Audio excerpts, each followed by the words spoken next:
Hello, જાગૃત આવાજમાં તમારું સ્વાગત છે. મારો નામ છે ચિંતન અખાણી અને તમે લોકો ધોરણ 10 નું ગણિત મારી સાથે શીખી રહ્યા છો ને? ના શીખી રહ્યા તો શીખવાનું ચાલુ કરી દો. 80માંથી 80 માર્ક્સ આવશે એની ગેરંટી આપું છું.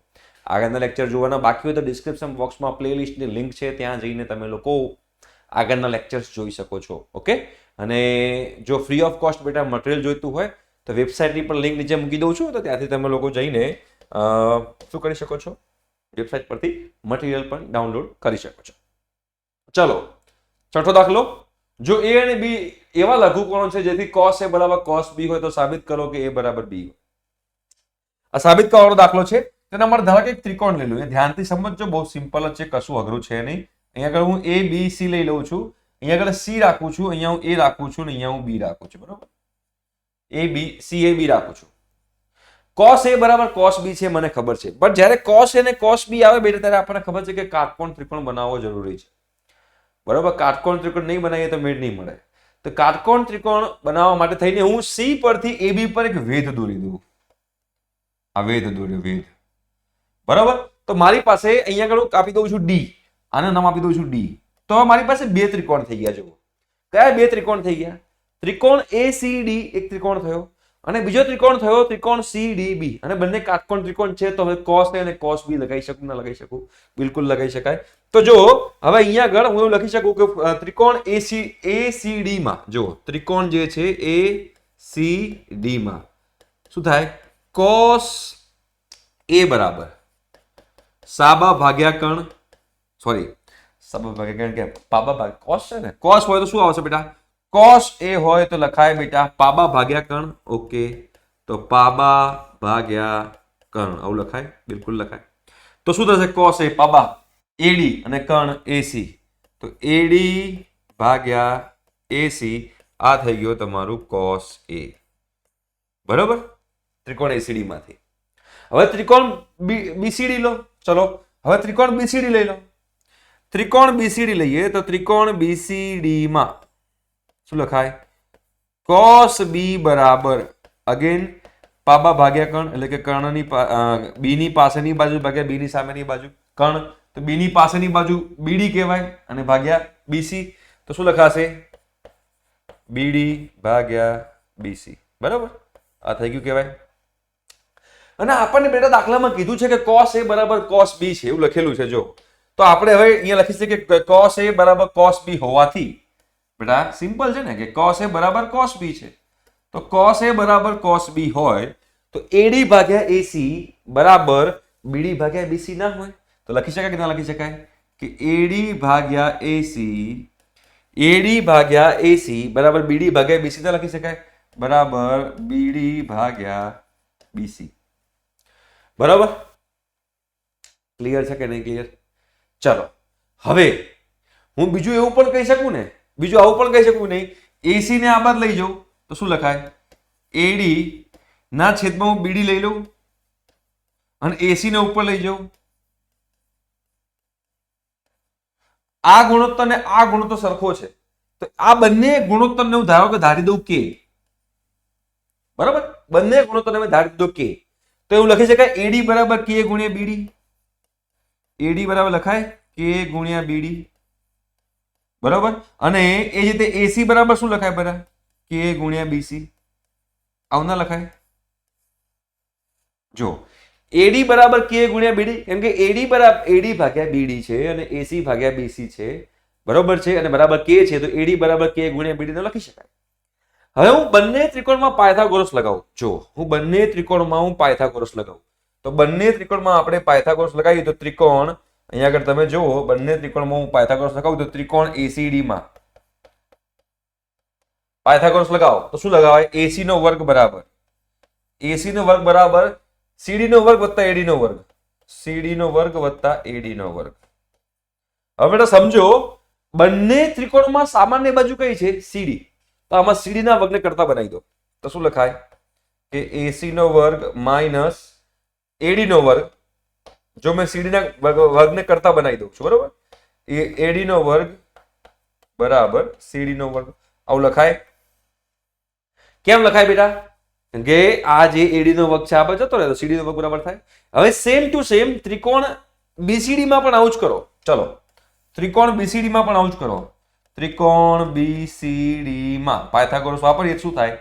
BC નો વર્ગ બરાબર CD નો વર્ગ વત્તા BD નો વર્ગ. ચલો તો આમાં પણ કરતા કોને બનાવું? CD ના વર્ગને. તો શું લખાય બેટા? BC નો વર્ગ માઇનસ BD નો વર્ગ બરાબર CD નો વર્ગ. હવે તમે જુઓ તો અહીંયા પણ CD ના વર્ગનું મૂલ્ય મળ્યું અને અહીંયા પણ CD ના વર્ગનું મૂલ્ય મળ્યું. બંને જગ્યાએ આપણને CD ના વર્ગનું મૂલ્ય મળ્યું છે. તો મૂકી દઈએ ને આપણે અહીંયા આગળ, બંને સરખાઈ દઈએ. એટલે કે ધારો કે આનું સમીકરણ 1 કહી દઉં બેટા, આને હું સમીકરણ 2 કહી દઉં, તો સમીકરણ 1 અને સમીકરણ 2 ને હું સરખાઈ શકું કે ન સરખાઈ શકું? બિલકુલ સરખાઈ શકીએ આપણે, કેમ કે બંને CD નો વર્ગ છે. તો લખી શકાય બેટા કે AC નો વર્ગ માઇનસ AD નો વર્ગ બરાબર AC નો વર્ગ માઇનસ AD નો વર્ગ બરાબર BC નો વર્ગ માઇનસ BD નો વર્ગ. આવું લખાય? બરાબર છે. ચલો હવે અહીંયા આગળ તમે આપણે સાદુરૂપ આપીએ તો શું થાય છે? જુઓ, AC નો વર્ગ માઇનસ BC ના વર્ગને આ બદલે તો શું લખાય? AC નો વર્ગ માઇનસ BC નો વર્ગ લખાય. AC નો વર્ગ માઇનસ BC નો વર્ગ લખાય. અને AD ના વર્ગની પેલી બાદ લઈ જઈએ તો AD નો વર્ગ માઇનસ BD નો વર્ગ લખાય. બરોબર છે? બરોબર છે કે નહીં? બિલકુલ સાચી વાત છે. ચલો હવે આપણે આગળ સાદુરૂપ આપીએ, થોડું આપણને ખ્યાલ આવે શું કહેવા માંગે છે અહીંયા આગળ. ઓકે, હવે AC નો વર્ગ માઇનસ AD નો વર્ગ આવ્યો અને અહીંયા BC નો વર્ગ માઇનસ BD નો વર્ગ આવ્યો છે. હવે અહીંયા AD ની જગ્યાએ શું લખાય? BD લખાય.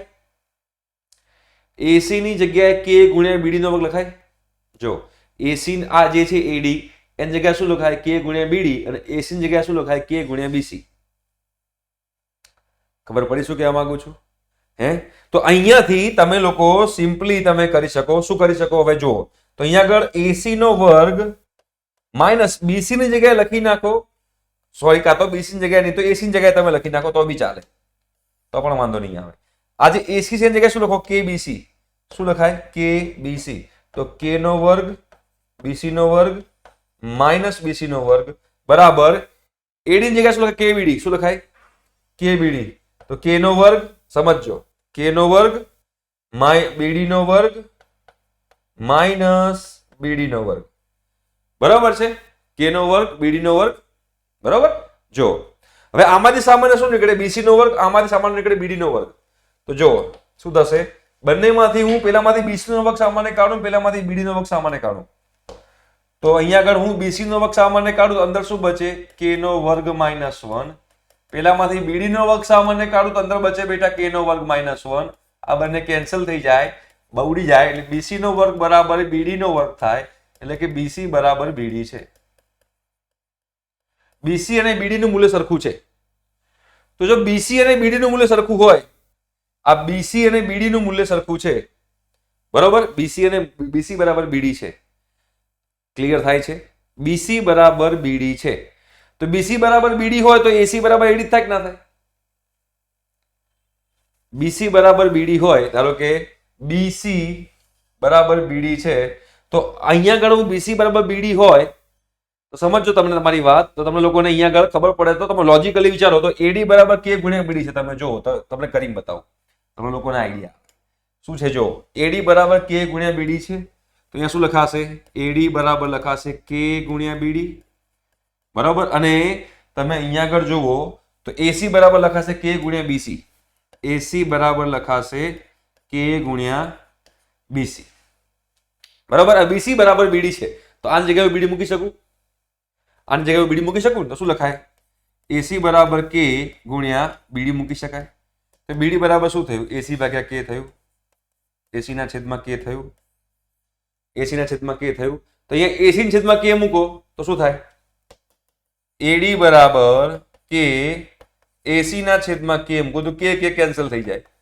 AC બરાબર AD થયું કે ના થયું? બિલકુલ થયું. તો AC બરાબર BD છે અને BC બરાબર BD છે. તો હવે તો આપણને ખબર પડી જાય કે AC બરાબર AD છે અને BC બરાબર BD છે. તો અહીંયા AC અહીંયા મૂકવું, બરોબર છે, અને BD અહીંયા મૂકવું અને આ K છે તો K નું મૂલ્ય હંમેશા 1 જ હોવાનું છે. K નું મૂલ્ય 1 જ થાય ને, કેમ કે જો AD ભાગ્યા AC બરાબર BD ભાગ્યા BC છે. મેં સાબિત શું કર્યું? મેં સાબિત અહીંયા બેટા એ કર્યું કે BC બરાબર BD છે. તો BC બરાબર BD છે અને AC બરાબર AD છે. મેં બંને સાબિત કરી નાખ્યું. બરાબર છે. તો હવે અહીંયા આગળ હું અને આના બરાબર બી કે ધારી શકું ને, આના બરાબર બી કે તો લઈ શકાય ને. કેમ કે AC નીચે જાય ને BD ઉપર જાય તો કે જ રહેવાનું છે, કે બદલાવાનું નથી. બરાબર છે. તો કે નું મૂલ્ય શું રહેશે બેટા? કે નું મૂલ્ય જે છે એ હંમેશા 1 જ રહેવાનું છે. કે નું મૂલ્ય હંમેશા 1 જ રહેશે અને 1 રહેશે તો અહીંયા કે નું મૂલ્ય 1 થઈ જાય તો એનો મતલબ એમ થાય કે AC બરાબર પણ BC છે. કે નું મૂલ્ય 1 થાય તો અહીંયા AC છે અને અહીંયા BC છે, તો AC બરાબર પણ BC છે. અને AC બરાબર BC હોય તો કોઈ પણ ત્રિકોણમાં જો બે બાજુઓ સરખી હોય તો એની સામસામેની બાજુઓનો જો બે બાજુઓ સરખી હોય તો સામસામેનો ખૂણો જે છે એ પણ સરખો હોય. તો AC નો સામેનો ખૂણો B છે અને BC નો સામેનો ખૂણો A છે, તો A બરાબર B થશે. તે આપણે સાબિત કરી દીધું. બરાબર છે? ક્લિયર છે? ઓકે, આઈ હોપ સો કે તમને લોકોને આ ક્લિયર થઈ ગયું હશે. તો હવે આપણે એના પછીનો આગળનો દાખલો જે છે એ સમજવાનો પ્રયત્ન કરીએ અને સોલ્વ કરવાનો પ્રયત્ન કરીએ. શું કહેવા માંગે છે શું નહીં આપણે જોઈ લઈએ. ચલો, cot θ બરાબર 7 ના ભાગમાં 8 હોય, 7 ના ભાગમાં 8 હોય તો બધા મૂલ્ય શોધો. શોધી કાઢીએલા, ક્યાં ટેન્શન લેવાની જરૂર છે. ચલો, તો જો cot θ cos θ બધું શોધી કાઢો તો આપણે એક ત્રિકોણ બનાવી દઈએ. ચલો, આને બેટા આપણે ત્રિકોણ બનાવી દઈએ. આને બેટા હું કહી દઉં θ. હવે આપણને ખબર છે cot θ બરાબર શું થાય? ભાઈ θ ની પાસેની બાજુ ભાગ્યા સામેની બાજુ, એ તો આપણને ખબર જ છે. આને બેટા હું કહી દઉં ABC. આને હું કહી દઉં બેટા ABC. તો પાસેની બાજુ 7 થશે, સામેની બાજુ 8 થશે, તો 7 ના 8 થશે. તો પાયથાગોરસના નિયમ પ્રમાણે આપણે જોઈએ અને પાયથાગોરસનો નિયમ લગાવીએ તો શું થાય બેટા? AC નો વર્ગ બરાબર થાય AB નો વર્ગ વત્તા BC નો વર્ગ. બરાબર? તો AC નો વર્ગ શોધવાનો છે. AB નો વર્ગ 64 વત્તા 49 113 થાય. AC નો વર્ગ એટલે AC થાય વર્ગમૂળમાં 113. તો અહીંયા મૂકી દઉં છું બેટા વર્ગમૂળમાં 113. બરાબર? વર્ગમૂળમાં 113 મૂકી દઈએ તો હવે સિમ્પલ તમારે શોધવાનું છે 1 તો અહીંયા તમારે sin θ અને cos θ છે તો એકવાર sin θ શોધી કાઢીએ.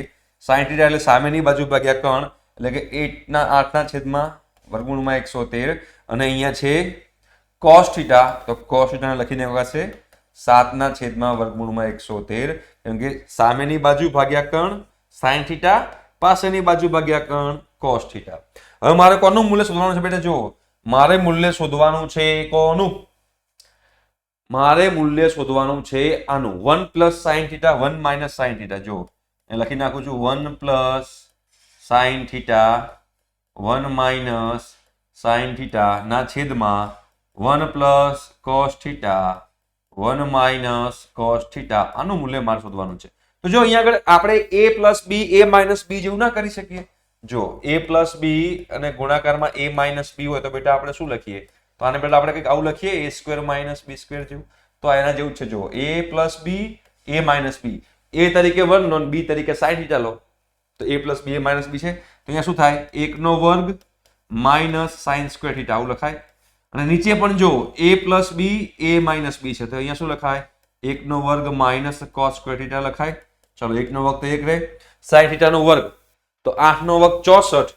તો અહીંયા મારે લખવાનું 64 ના છેદમાં વર્ગમૂળમાં 113 છે. વર્ગમૂળમાં 113 નો વર્ગ 113 થાય. એ મૂકી દો 113 આખાના છેદમાં 1 નો વર્ગ માઇનસ cos θ નો વર્ગ. cos θ નો વર્ગ 7 નો વર્ગ 49. તો અહીંયા 49 થાય અને છેદમાં વર્ગમૂળમાં 113 નો વર્ગ 113 થાય. તો અંશમાં પણ 113 નો લસા લેવો પડશે અને છેદમાં પણ 113 નો લસા લેવો પડશે. તો 113 માઇનસ 64 ના છેદમાં 113 અને આખાના છેદમાં 113 માઇનસ 49 ના છેદમાં 113. હવે જુઓ તો અહીંયા 113 ઘર ભેગા થઈ જશે.